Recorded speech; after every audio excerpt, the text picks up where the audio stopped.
Doctor साहब, आपके बानी मशरूत मुआफ़ी की बात कर रहे हैं।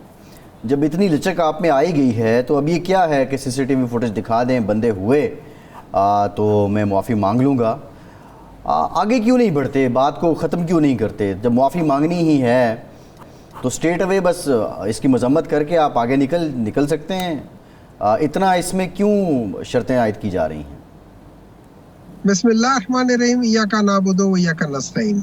देखिए जी, इस तरह है कि as far as Pakistan Tehreek Insaf is concern, हम ये समझते हैं हमने कोई गलत काम नहीं किया, हमने कोई जलाओ घेराव नहीं किया।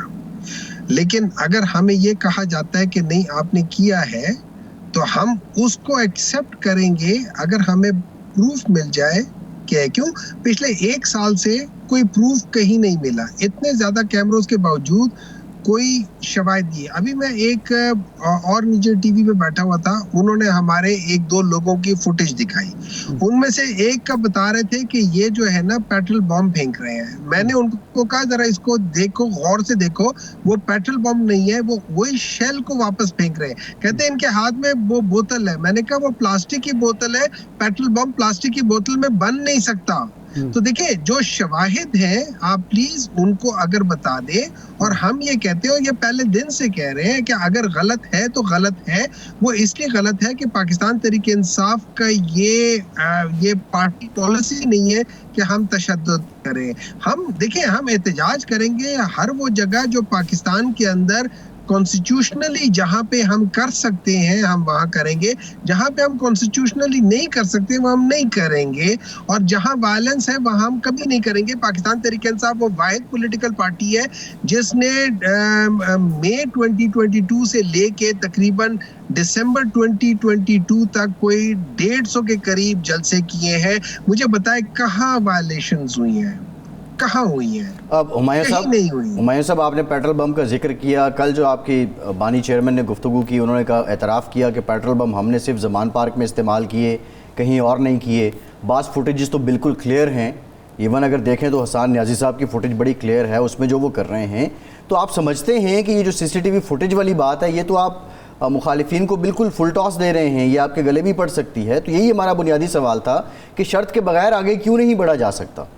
देखिए, मैं एक बात बता देता हूँ आपको। मैं अगर इमरान खान साहब ने कह दिया है कि वो ज़मान पार्क में हुआ था, मैं पर्सनली मैं उस बात से भी नहीं एग्री करता जो इमरान खान कह रहे हैं, क्योंकि मैंने जो देखा है, मैंने कोई ऐसी चीज़ नहीं देखी जहाँ पेट्रोल बम पाकिस्तान तरीके से, क्योंकि जो शवाहिद IG पंजाब बता रहे थे और जो उन्होंने अपने साथ प्रूफ रखे हुए थे टेबल के ऊपर कि ये पेट्रोल बम है, उसमें प्लास्टिक की बोतलें थी, उसमें शीशे की बोतलें नहीं थी। सो अगर मैं उस प्रूफ को सामने रख के देखूं तो वो पेट्रोल बम बन नहीं सकते, वो बन ही नहीं सकते, क्योंकि उसकी मैन्युफैक्चरिंग किसी और तरीके से होती है, वो उस तरीके से होती नहीं है। तो इस वजह से मेरा ये पर्सनल स्टांस है। अब आ जाती है हसन न्याजी साहब की। देखिए, मैं ये समझता हूँ उन्होंने जो काम किया वो बहुत गलत था, वो बहुत गलत था, वो करना नहीं चाहिए था।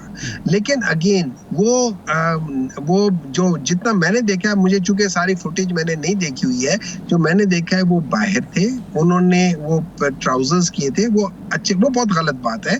लेकिन अगर वो तोड़ फोड़ के लिहाज से है तो उसको आप तोड़ फोड़ के दायरे में नहीं लाते। लेकिन अब मैं आप बात बताऊं, देखिए असल जब गलत है तो मुझे let me finish because I am at a very important point. हम लोगों ने इस मुल्क के लिए आगे बढ़ना है, ठीक है।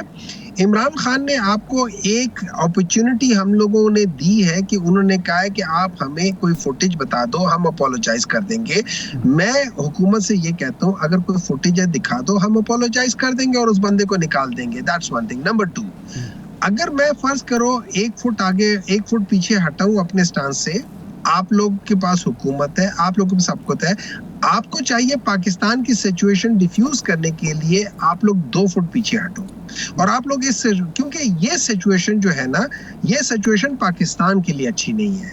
ये जो हम लोग जिधर बैठे हुए हैं ना स्टेलमेट के ऊपर, ये स्टेलमेट पाकिस्तान के लिए अच्छा नहीं। पाकिस्तान सफर कर रहा है पिछले 2.5 साल में। पाकिस्तान, आज हम कहते हैं कि जी छलांगे मार रहे हैं, पाकिस्तान तरक्की कर रहा है, CCC+ हो गया है, CCC- से। ये जिस वक्त आए थे उस वक्त पाकिस्तान B+ था। ये 4-5 कैटेगरी नीचे जाके खुश हो रहे हैं।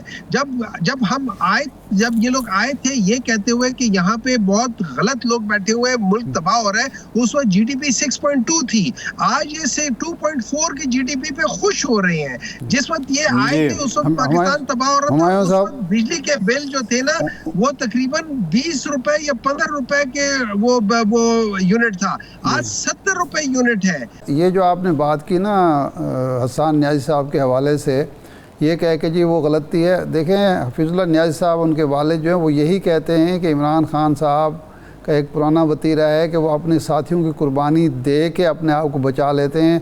जब आपने कह दिया कि ये गलत है तो फिर ऐसे कई और भी होंगे, तो वाक़तन आप चाहते हैं कि कुछ कारकुनों की कुर्बानी दे के आप पार्टी को, खान साहब को बचा लें। ये उसी सिलसिले की कड़ी है जो मशरूत माफ़ी है। देखिए इस तरह है, मैं चूंकि न्याजी साहब जो है वो एक वाले साहब है और मुझे पता है उनके दिल पे क्या गुजर रही होगी, और मैं उनके साथ पूरी तरह, मैं उनके उस जो जिस प्रॉब्लम से वो गुजर रहे हैं, आई टोटली, मैं मतलब लेट्स पुट लाइक दिस, मैं उसको महसूस कर सकता हूँ, लेकिन जितना दुख है शायद उतना ना कर सकूं, क्योंकि वो सिर्फ, वो कहते हैं ना, only wearer knows where the shoe pinches, तो सिर्फ उनको ही पता होगा कि ये कितना दुख दे रहे हैं, ठीक है। लेकिन एट द सेम टाइम मैं आपको एक चीज समझा देता हूँ, मैं भी पाकिस्तान तहरीक इंसाफ का हिस्सा हूँ। मैंने कभी नहीं सुना, किसी से नहीं सुना कि हम लोग वायलेंस करें। हाँ, हम ये जरूर हो सकता है कि हम कहें कि फलानी जगह पे जमा हो जाओ और वहां पे एहतजाज करो, उसमें कोई बुराई नहीं है, क्योंकि कॉन्स्टिट्यूशनली वहां पे कोई पाबंदी नहीं है, कोई पाबंदी नहीं है। किसी ऐसी सड़क पे कोई पाबंदी नहीं है जो कॉन्स्टिट्यूशन पाकिस्तान का हिस्सा है और वहां पे हो सकती है। लेकिन ये चीज कर देना, अगर मैं फर्ज करें मैं पाकिस्तान तहरीक इंसाफ का एक हिस्सा हूं, मैं कहीं जाके तोड़ फोड़ करता हूं on the name of Pakistan Tehreek Insaf, और पाकिस्तान तहरीक इंसाफ ने मुझे नहीं कहा कि तोड़ फोड़ करो, आगे बढ़ते हैं। सवाल तो हमारा वही है, जब आप गलती मान रहे हैं फिर अगर मगर का फ़ायदा क्या है वजाहतों का। बहरहाल सदर जरदारी साहब ने तौसीक कर दी है जो इलेक्शन कमीशन का तरमीमी एक्ट था, आप भी अदालत में चले गए हैं। बुनियादी सवाल ये है कि अदालतों से आपके हक़ में जो फ़ैसले आते भी हैं उसके समरात आपको नहीं मिल पाते हैं, और फिर कानून साजी हो जाए या किसी और तरीके से हुकूमत या एग्जेक्टिव उसको गैर मौसर कर दे, आपको रिलीफ एट द एंड नहीं मिलता। मुज़ाकरात की बात कभी आप करते हैं, कभी आप इस्टेब्लिशमेंट से करते हैं मुज़ाकरात की बात, कभी आप हुकूमत से करते हैं, लेकिन उसका भी कोई हासिल वसूल नहीं है। अपने आप को क्लियर करने के लिए, ये अदालती रिलीफ के समरात लेने के लिए, हुकूमत को इंगेज करने के लिए अप्रोच कब बदलेगी PTI की? देखिए इस तरह मैं आपको एक बात बता देता हूँ, ये आपने जो बात की ना कि जो आपके हक में फैसले आते हैं और उसके बाद आपको समरात नहीं मिलते, आप बेसिकली ये बता रहे हैं कि इस मुल्क में इंसाफ नहीं है, इंसाफ मिलता नहीं है। अगर अदालत इंसाफ करने के फैसला भी कर ले, इंसाफ पे मबनी फैसला भी कर ले, तो हुकूमत उस फैसले को इम्प्लीमेंट नहीं करती, इसका मतलब है हुकूमत जो है जालिम है, जाबिर है, फाशिस्ट है।